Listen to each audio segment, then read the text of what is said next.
Welcome to Construction Genius. This is Eric Anderton.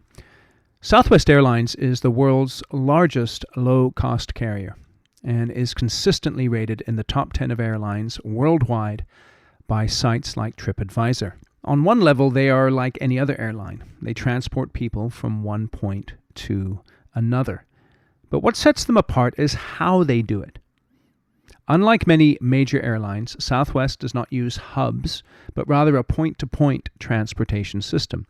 The airline's fleet is configured with just an economy-class cabin, and in contrast to many low-cost carriers, Southwest does not charge a fee for up to 2 checked bags. And I particularly like that because when I'm traveling for business, I just have my backpack with my laptop and I have a small case where I stuff all my clothes in and I'm good to go. Non-alcoholic drinks, pretzels, peanuts, all that kind of stuff, those are free on board. Early boarding access, automatic online check-in, and alcoholic beverages are available for purchase. Their success is not an accident. Rather, it's as a result of the development and refinement over the years of a thoughtful plan that drives their business success.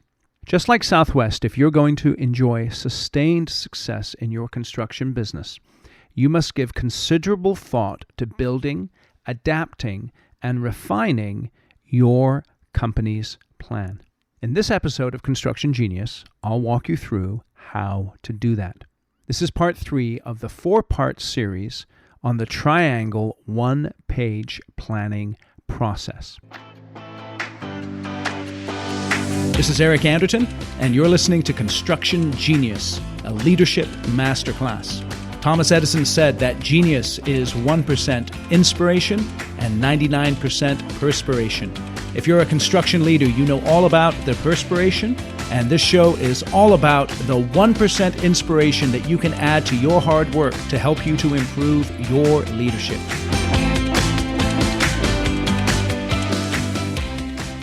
The one-page plan is designed to be a compass guiding your company towards sustained success. Part 1 and 2, you can find those in episode 77 and 79. That's all about your purpose and your personality. Part 3 today is about your plan. Part 4 here, coming up soon, will be about your priority. What is a plan? A plan is a scheme or method of acting or proceeding that is developed in advance. And again, sustained success is not accidental. All planning has at its core a question. How are we going to be successful? And that's a very simple question that you have to keep at the forefront of your mind whenever you're doing any kind of planning. And the answer to that question, how are we going to be successful, is found by answering 3 critical sub-questions. And those 3 questions are going to make the outline for this episode. The first question is, what is our niche? And the key word that you want to keep in mind for that is clarity. Second question, how do we serve our niche or serve our customers? And the key word that you want to remember for that question is uniqueness. And then the third question we're going to dive into is, how do we grow? The key word for that is discipline. Your plan should all be about clarity, uniqueness, and discipline. What is our niche? How do we serve our niche? How do we grow? And this is a key point that I'd like to make, and I want you to keep in mind as we go through the episode and as you consider any kind of planning that you're doing. It is more important to say no than to say yes. It's more important to identify what you should not be doing than to grasp every single opportunity and try and be successful. By way of introduction, I'd like to ask the question, how do you define success in construction? Let me give you one definition. Success is when you are consistently building the right projects for the right clients, ideally repeat clients, in the right locations. And you're doing it safely, with high quality, and schedule adherence. This will result in profitability. Any planning that you're doing should be geared towards that goal. Okay, so let's look at the first thing we want to talk about. That first sub-question under the main question, how are we going to be successful? And that first sub-question is, what is our niche? And what I mean by a niche is simply that which your company is best fitted for. And the key word here is clarity. And when I began to talk about what your niche is, did it pop into your mind right away? Is it clear in your mind, or is it kind of fuzzy? You know, for general contractors, the average net profit in the United States is 3%. So, in order to generate $1,000 in profit, you have to generate $33,000 in revenue. Put another way, it takes approximately 4 to 5 profitable jobs to break even from one bad job. Think about the last time you lost money on a project. Perhaps that's happening right now. Why did you lose money? It was probably for a combination of these 3 reasons: the project type, the project location, or the client. Think about the client who brought you on to build a project but was unprepared for that project. They poorly conceived the project. The plans that they bring to you are not well developed. It cost you delays. It cost you changes. It cost you mobilizing your guys and then demobilizing them. It was really, really frustrating. Think about the project types that you've entered into where you've lost money, where perhaps you thought that you would be able to build it well, but maybe you lost a key guy or a key crew, and as a result of that, you struggled with your efficiency or you struggled with your quality. Think about the location. You saw a project perhaps outside of your normal geographic location, and you thought that you could build it well, and perhaps you wanted to make a splash in a new area. You went to that location, you figured, I'll pick up a crew here or there. You thought a particular superintendent would be able to bring some of his guys on board to help you out in that location, but it just didn't work. What is your niche? You must take time to analyze your projects, both good and bad, and ask yourself, which projects do we build most efficiently and profitably? What's the best location for us to build in, and who are the best clients for us to build for? So if you're going to sustain long-term success, you've got to nail your niche. And let me give you an example. I did this process with a general engineering company, and you might characterize them as sort of a mom and pop engineering company. But I'll tell you one thing, they know their niche. As far as location is concerned, they want to do projects 90 minutes from where they're located, because they don't want their guys to be on the road all the time, and they have a core group of people that they want to work with again and again and again. They've nailed their clients. They want to work with public works and utility districts. So they're hard bidding work. They're very good at hard bidding. They're not in negotiated environments. And as far as job size is concerned, they're going to build projects up to $8 million, and they're going to provide underground, paving, and concrete.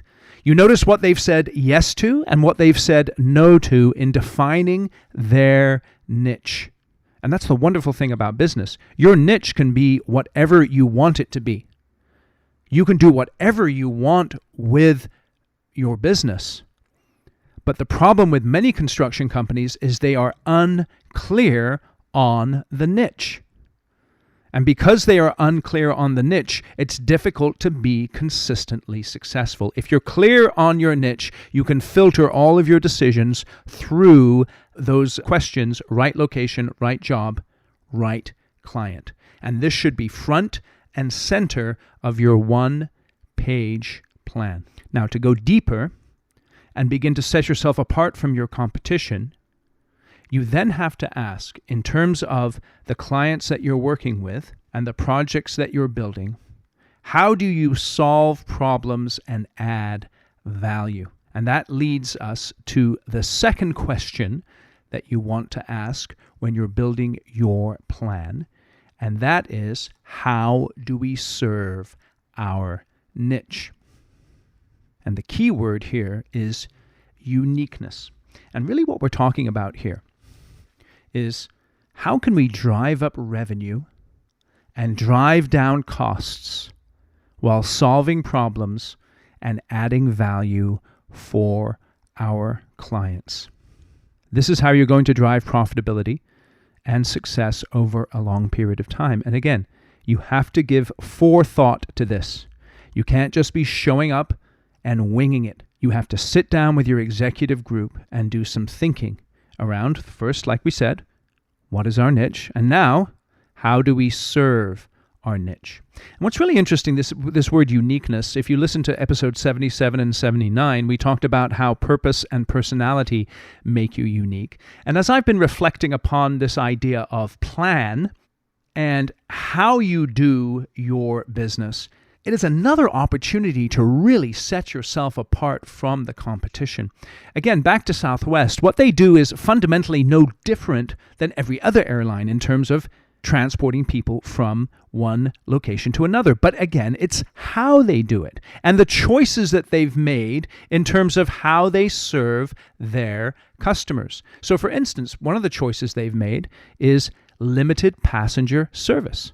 So they don't offer meals, they don't have seat assignments, they don't use travel agents, they don't connect with other airlines, they don't do baggage transfers. Think about their ticket pricing. It's very low. That's one of the things I love about Southwest. You can get on there and get a $49 flight, right? And that is driven by having a standardized fleet of aircraft and really being able to focus in on utilizing their aircrafts as much as possible and having lean, highly productive ground and gate crews and frequent, reliable departures. It's not what they do, it's how they do it that sets them apart and makes them successful. And they're not just showing up and figuring out how they're going to fly planes every single day. They're thinking it through in advance and executing and refining it. And that's what you need to do with your construction business as well. So again, let's think about it. Everything that you want to do in your business should be focused on driving up revenue and driving down costs. What are some of the ways that you can drive up revenue in your business? And what are some of the areas that you should be thinking about and planning about in order to be successful? Well, one, it can be value engineering. Value engineering is a systematic and organized approach to providing what your clients want in a project at the lowest cost possible, right? You bid it at $1 amount, and then afterwards you can value engineer it to a lower dollar amount, and as a result of that, make more money. Value engineering promotes the substitution of materials and methods with less expensive alternatives without sacrificing functionality. How good are you at value engineering? Would it be appropriate for your company to focus some time on planning how you can improve your value engineering and emphasizing that with the purpose of driving up revenue? What are some other ways that you might be able to drive up revenue? Think about bid accuracy. The more accurate you are on your bids, the more money you can make. Think about customer service. I tell you, particularly in challenging economic times, customer service is a massive way to drive up your revenue. Do people have a smile on their face when they think about engaging your company in a project? Do they want to work with you? Are you getting as close to your customers as possible, figuring out the problems they have and the value that you can add? And then are you putting together a plan to make sure that you're executing on customer service? What about change order management? That's another way that you can drive up revenue. Of course, ethically. But it's fundamental that if you're doing work, you should be getting paid for that work. And the very best companies, they have integrated processes and procedures by which they manage their change orders so they can capture every dollar that they've legitimately earned. But that requires planning on your part. And so you think about the planning processes that you go through, and hopefully you have regular planning sessions as an executive team. One planning session may be dedicated to what is our niche. But then perhaps after you've nailed that, you really need to be thinking about next, well, how can we serve our niche? And how can we drive up revenue and drive down costs? And you have to do some planning around that. Speaking of driving down costs, what are some practical ways that you can do that? Well, the quality of the work that you do and the amount of rework that has to take place. Rework will kill your profitability. So perhaps part of your plan going forward should be to train your people in the field more effectively so that rework is reduced. Safety. If you are safe in the way that you build projects, obviously your costs are driven down. The way you utilize equipment, the way you manage your subs and your materials, the way you manage cash flow. Think about it at the moment. Are you underbilled or overbilled at the moment with most of your projects? You know what helps to generate cash in your business, and it definitely isn't underbilling. So maybe you need to put together a plan to discipline the cash flow in your business as much as possible by focusing on an issue like underbilling or overbilling. My point being, once you've identified your niche, the best companies, they get close to their customers and they figure out how uniquely they can service that niche by driving up revenue, driving down costs, and solving problems and adding value to their customers. And this is a difficult process. It isn't something that just happens by a snap of a finger. Everything you do should be tightly integrated together. And the more tightly integrated the things that you do are, the more difficult it is to compete with you, and the more you set yourself apart from just any Joe Blow kind of contractor. Okay, so we've talked about the planning process in terms of what our niche is and how we are going to serve the niche. The third part we want to take a look at in the planning process is how are we going to grow? That's a great question. As you're sitting around in a planning session, you're looking at each other. Growth is so essential. I tell you, you're either growing or you're stagnating. And growth is essential to construction companies. But the key word here is discipline. I was on the phone yesterday with a contractor, and over the past 3 years, they've doubled their size and doubled it again. Now think about in your business when something like that has happened and how painful that was. Particularly if you're already established at a good level. Doubling your business and then doubling it again over a 2-year period can destroy a business. You know that most construction companies don't go out of business because of a lack of work. They struggle many times because of too much work. And so when you're planning about how you're going to grow, you must maintain a sense of discipline. And not really a sense. Let me rephrase that. You must maintain a commitment to discipline. Now, in terms of how you can grow, there's internal growth and external growth. I want to touch briefly on internal growth, but I'm going to spend the most of my time here on external growth. So as you're in the planning process, one of the things that you have to be doing is looking at the people in your organization. And of course, with people, you always want to hire slow and fire fast. Unfortunately, for most construction companies, it's the other way around. You want to focus on developing and training the folks in your organization from a technical point of view so that they can be building in an efficient manner, safely and profitably. And then you also have to develop leaders, understanding that people quit their boss, not their company most of the time. And from an internal growth point of view, how can you refine the processes that you have in order to be more profitable and more successful? All of these things require planning and they require discipline. But external growth is the place where often this ill discipline is demonstrated in construction companies. So go back to what we talked about earlier in terms of defining your niche. Again, right client, right project, right location. Those 3 circles. If you draw 3 concentric circles and you put a $ sign in the middle, the closer you are to nailing those three things, you know the more money you are going to make. And if you're going to grow externally, my advice to you is to have at least 2 of those 3 circles nailed.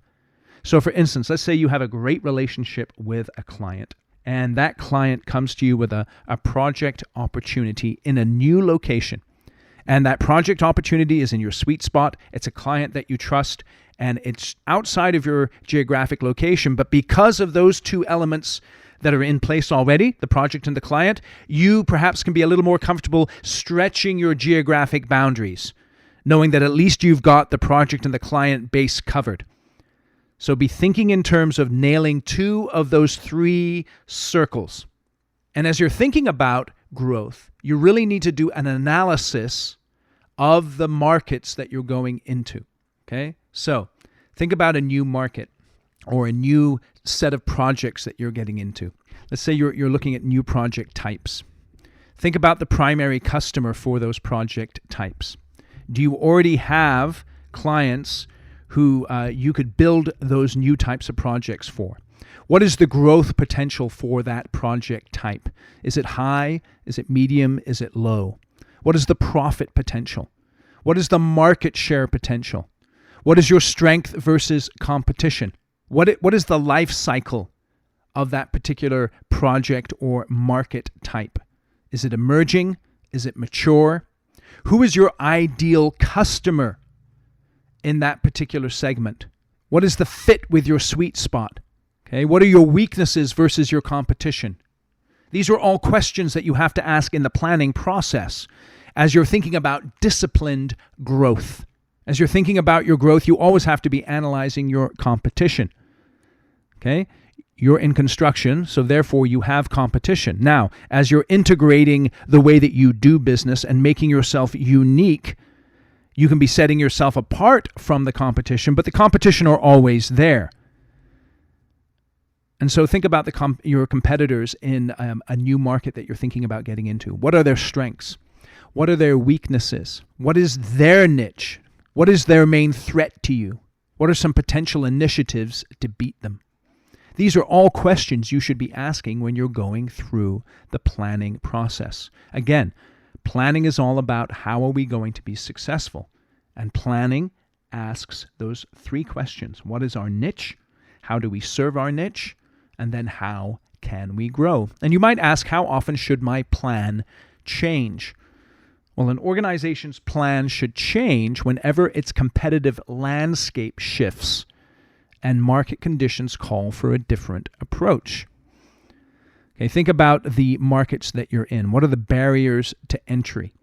In some construction industries, the barriers to entry are pretty low. If you move dirt, some guy might show up with a backhoe and he can move some dirt as well. But you may be in very technical types of work where the barriers to entry are very high. If the barriers to entry are low and the competition can come in and out of your segment fairly easily, then your plan may need to change quite often.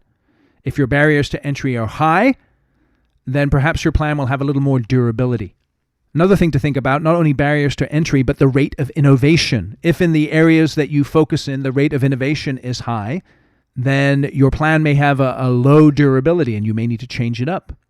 But if that rate of innovation is lower, perhaps your plan can last a little bit longer. My personal preference is not to put together these grand 5 to 10 year plans. It's perfectly okay to cast a vision, so to speak, and say, hey, this is where we want to be. But in terms of practicality, in terms of really making progress, I'd say 1, 2, 3 years at the max in terms of a strategic plan or a plan for success. Now, don't think that you're too busy to plan. You may be overwhelmed right now by the number of projects that you have or perhaps the challenges that you're facing in your business. Your responsibility as the leader of your construction company, as a senior executive in your construction company, is to insist on time together with the core team to plan. And let me say this, planning does not have to be complicated. You should drive for simplicity in your planning, even if your execution is complex. Execution of the plan may be complex. The planning itself should be as simple as possible. You should be able to nail what is our niche. You should be able to nail, how can we uniquely serve our niche? And you should have the discipline to have that discussion about how we grow. And perhaps you're thinking, it's times are too uncertain to plan. We're just trying to make it. We're just trying to get through this week, this month, this year. That's completely understandable as well, but I want to encourage you. We know that no plan survives contact with the enemy, but the process of planning itself puts you in a position where you're making conscious decisions, and those conscious decisions then have a response from the marketplace, which you can then adjust to. But without those conscious decisions, all you're doing is being in reactive mode all of the time, as opposed to responsive mode. So draw a line in the sand. Don't get tossed to and fro. You don't need to build a perfect plan. You just need to be directionally correct. So let me give you an example. In-N-Out. They're a privately held $1 billion company with over 330 store locations. They're very clear on what locations they have, where they set their locations. If you drive up any freeway in California, for instance, you're going to hit In-N-Outs on a regular basis near the freeway. They are well known for their quality and their freshness. And they're also well known for their service. So they get really close to their customers. I've never had bad service at an In-N-Out. Never.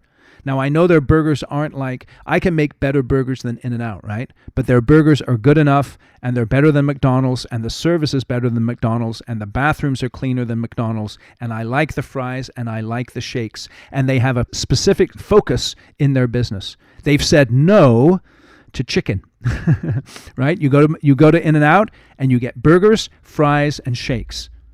And they have a very simple menu. Now, if you know the secret ordering process, you can get something really unique and they'll make it for you, but their menu is pretty simple. Burgers, fries, shakes. They have a very clear niche. They get close to their customers and serve that niche well. And their growth is disciplined as well. They're not a franchise company. They're not just throwing up locations. They've grown in a disciplined way over the years. And that growth, in fact, has set them apart because people are always wondering, when is In-N-Out coming to my town? So think about again, what is your niche? How can you serve that niche? How can you grow? Strategic planning is all about answering the question, how shall we be successful? And it involves those three critical sub-questions. If you do it right, your plan should be tightly integrated with your purpose and personality and be nicely summarized in a few short sentences on your triangle one-page plan. Again, there should be simplicity in the statement of your plan, though there may be complexity in the execution of the plan. At the executive level, there should be no confusion. So in January 2020, Southwest reported its 47th consecutive year of profitability. They have consistently executed on a plan of success, and they stand apart as one of the top airlines in the world. 2020 may be a bit tough for them because of the COVID, but they have a solid foundation. They've nailed their niche. They serve it in a unique way, and they grow in a disciplined manner. I'm glad they're flying to Hawaii, because I'm planning on going to Hawaii with my family for me and my wife's 20th anniversary. And we're going to fly Southwest because it's a better deal than Hawaiian. Boom. All right. So next steps here. You need to gather your team and commit to planning. I encourage you. You should be planning at least on an annual basis and checking in on that plan on a quarterly basis. First thing you need to do is nail your niche. Check out the show notes. I'll put a link to a spreadsheet, a construction niche analysis that I've put together that you can use. You can download it for free. It's awesome. It will really help you to analyze right client, right location, right project type. Then you really need to tightly integrate your approach. Get close to your customers and figure out how you can add value to them, solve their problems so that you can drive up revenue and also drive down your costs. You need to integrate your approach and think through and plan how you're going to say yes to some things and no to others so that you can drive that success. And make sure that you're setting yourself apart as a unique construction company. All right, so nail your niche, clarity. Nail how you're going to serve your customers uniquely. And then finally, growth. How are we going to grow? Make sure you have discipline there. Get two of those three circles, right? Make sure that it's either right client and right location. And so that if you have a new project type you're taking on, at least you've got those two. Make sure you have 2 of those 3 circles. If you have any questions about this one-page planning process, just reach out to me. Go to my website, ericanderton.com. Go to the contact page, put in your details. I'll get back to you within 24 hours. You can always reach out to me on LinkedIn as well. The triangle one-page process is something that I've used with my clients for many, many years. It's extremely effective. It helps them with that clarity. It helps them with that uniqueness and with the discipline.